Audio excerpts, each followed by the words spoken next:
नमस्कार, मैं हूं आपके साथ रोहित। आप देख रहे हैं एनएफ न्यूज। 2014 में प्रधानमंत्री नरेंद्र मोदी ने चुनाव लड़ने की दो जगह चुनी, एक वाराणसी और दूसरा वडोदरा।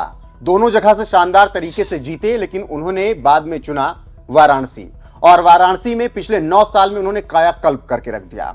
लेकिन 2017 में योगी आदित्यनाथ आते हैं उत्तर प्रदेश में, और फिर विकास और होता है वाराणसी का। अब 24 सामने है, 24 सामने है। उससे पहले जो सेमीफाइनल मुकाबला हुआ उसमें बीजेपी ने शानदार प्रदर्शन किया। राजस्थान, छत्तीसगढ़ और मध्य प्रदेश में बाजी मार ली, लेकिन तेलंगाना में बीजेपी को हार मिली। साउथ में बहुत मजबूत जमीन बीजेपी की नहीं है, इसीलिए अब कहा जा रहा है कि अगर 400 जीतना है आपको 2024 में या फिर आगे चलकर 2029 में, तो आपको अपना साउथ का जो मैदान है वो एकदम मजबूत करना पड़ेगा। और इसीलिए खबरें आ रही हैं कि अब योगी आदित्यनाथ वाराणसी संभाल सकते हैं 2024 में, और प्रधानमंत्री नरेंद्र मोदी वो साउथ की किसी सीट से लड़ सकते हैं। रोहित, अगर ये खबर सच होती है तो बीजेपी के लिए कितना फायदा, और इस खबर पर आपकी राय? नहीं, देखिए, जो आपने भी कहा कि 350 प्लस अगर आप 350-400 की तरफ अगर आप बढ़ना चाहते हैं, तो आपको अब ये मध्य प्रदेश से नीचे, जिसे हम कहते हैं कि भाई जो दक्षिण भारत का हिस्सा है, उसको अब आपको टारगेट करना पड़ेगा। और वहां पर सियासत की रोटी आप इतनी जल्दी सेक पाए, ये बहुत आसान नहीं है। 400 के नंबर के लिए आपको नीचे की तरफ जाना पड़ेगा, आपको उत्तर पूर्वी भारत भी देखना पड़ेगा। हालांकि वहां पर आपको इतने स्ट्रॉन्ग नंबर्स नहीं मिलेंगे, क्योंकि सांसदीय सीटों के हिसाब से आंकड़े उतने ज्यादा नहीं है जितने कि आपको दक्षिण के ये 4 या 5 राज्य आपको निकाल कर दे देंगे। उसके अनुसार अगर आप देखोगे तो चीजें वहां पर थोड़ी कमतर है। इस वजह से अगर बीजेपी को वो सपना पूरा करना है कि हम 400 प्लस जाना चाहते हैं, या एक पैन इंडिया पार्टी असल में बनना है आपको, पैन इंडिया पार्टी जिसका अगर आप बिल्कुल एट द डाउन, जैसे आप बोलो कि भाई बिल्कुल नीचे आप कहां हो तो आप बता सको, बिल्कुल ऊपर आप कहां हो तो आप बता सको। इस वक्त पर आप पूरी तरीके से कहीं भी नहीं हो, ना बिल्कुल ऊपर ना बिल्कुल नीचे। लेकिन उसका कारण क्या है कि अगर आप साउथ में मजबूत नहीं हो पा रहे हो, तो कारण क्या है? क्या मोदी के जाने से आपको मजबूती मिल जाएगी उधर? नहीं, दक्षिण की राजनीति पूरी तरीके से अलग है। दक्षिण में हमने हमेशा से देखा है कि जब तक आप देखोगे कि या तो कांग्रेस थी शुरुआत में, या फिर जब वहां पर क्षेत्रीय दलों ने आना शुरू करा, तो फिर हमने वहां की राजनीति को पूरी तरीके से बदलता हुआ देखा है। ऐसा नहीं था कि हमेशा क्षेत्रीय दल इतने ही हावी थे दक्षिण भारत में। इतिहास उठा करके देखेंगे तो आपको पता चलेगा कि किस तरीके से। और कांग्रेस हमेशा से, अगर आप कांग्रेस का इतिहास देखोगे तो कांग्रेस एक हिंदूवादी पार्टी रही है। कांग्रेस को लेकर के अगर आप जिन्ना का सबसे बड़ा आरोप सुनोगे तो जिन्ना खुद यही कहते थे कि कांग्रेस एक ऐसी पार्टी है जिसने हमेशा से हिंदुओं के बारे में सोचा है। क्यों आरएसएस उस वक्त पर आजादी के समय या उसके बाद भी फल फूल नहीं पाया उस तरीके से? क्यों ये जो हिंदूवादी विचारधारा वाले संगठन है वो नहीं निकल पाए उस तरीके से?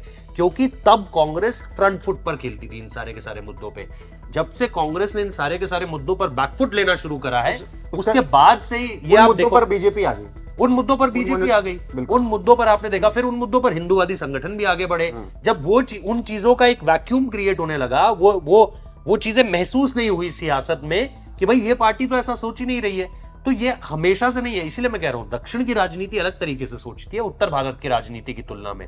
तो वो चीजें जब तक आप साध नहीं पाओगे, तब तक आप ये दक्षिण छोड़ दो, आप ये सोचना छोड़ दो कि आप 400 प्लस जा पाओगे। 400 प्लस आपको चाहिए तो आपको कर्नाटक, तेलंगाना, फिर आंध्रा, फिर आपको तमिलनाडु, फिर आपको केरला, इन सब चीजों को देखना पड़ेगा। बल्कि मैं तो पुडुचेरी को भी नहीं छोड़ूंगा। मैं तो पुडुचेरी जैसी जगह जो आपके यूनियन टेरिटरीज हैं। लेकिन अगर कांग्रेस को जीत मिल रही है तेलंगाना में, तो इससे बीजेपी को ये मोटिवेशन मिल सकता है कि अगर वो क्षेत्रीय पार्टियों को हरा सकते हैं तो हम भी शायद 2-4-8 साल बाद उनको हरा दें अगले चुनाव में। नंबर बहुत अच्छे आए हैं बीजेपी के, मतलब नंबर जिस तरीके से आप 1 से 8 तक चले गए, उसको देखकर मोटिवेशन ही मिलना चाहिए।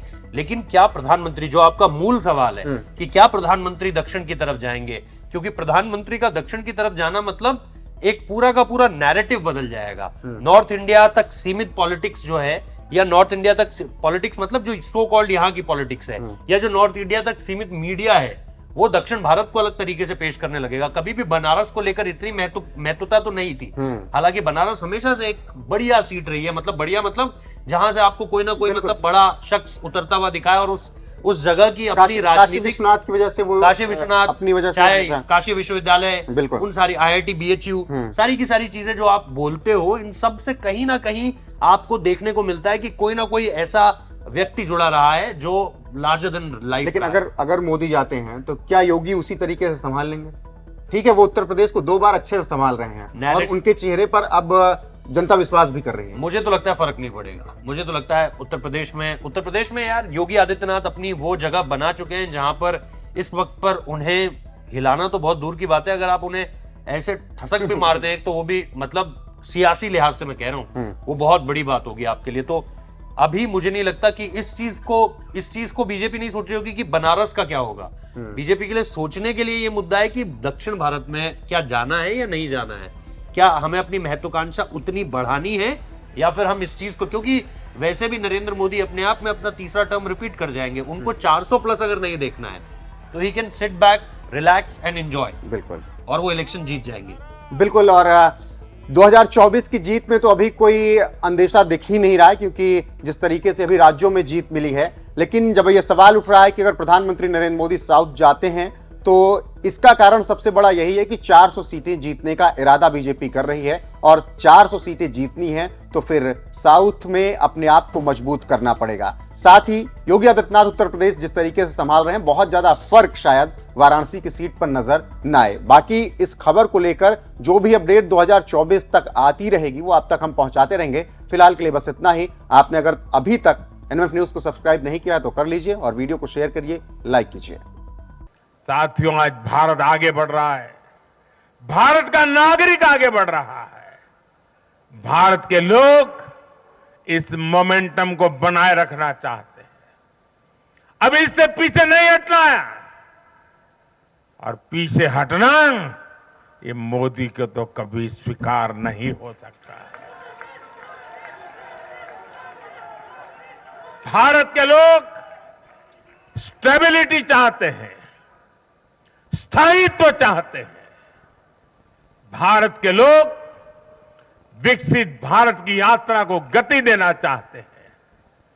मैं देश के प्रत्येक युवा को आह्वान करता हूं, वो विकसित भारत का एम्बेसडर बने, वो विकसित भारत के संकल्पों का नेतृत्व करें।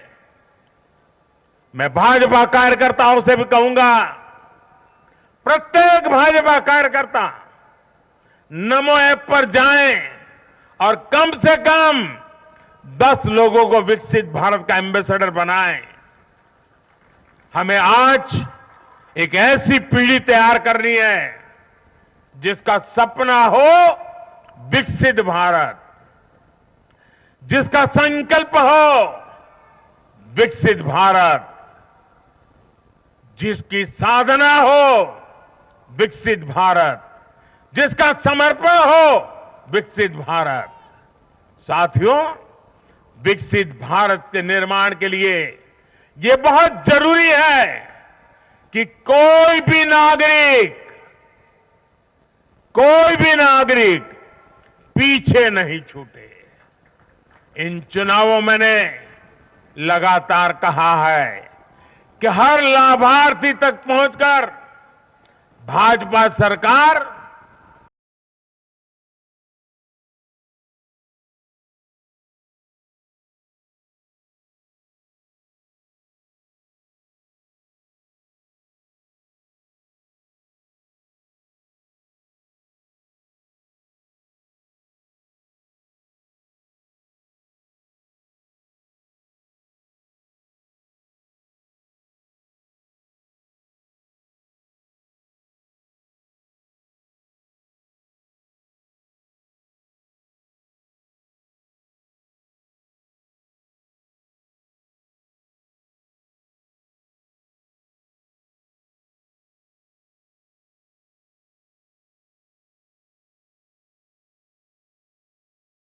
विजय के इस समारोह से हर बीजेपी कार्यकर्ता को सलाह दूंगा, आग्रह करूंगा। अब आज से आपको मोदी की गारंटी वाली इस गाड़ी के आगे आगे चलना है। मोदी की गारंटी वाली गाड़ी देश की सफलता की गारंटी बनेगी और ये भी मोदी की गारंटी है।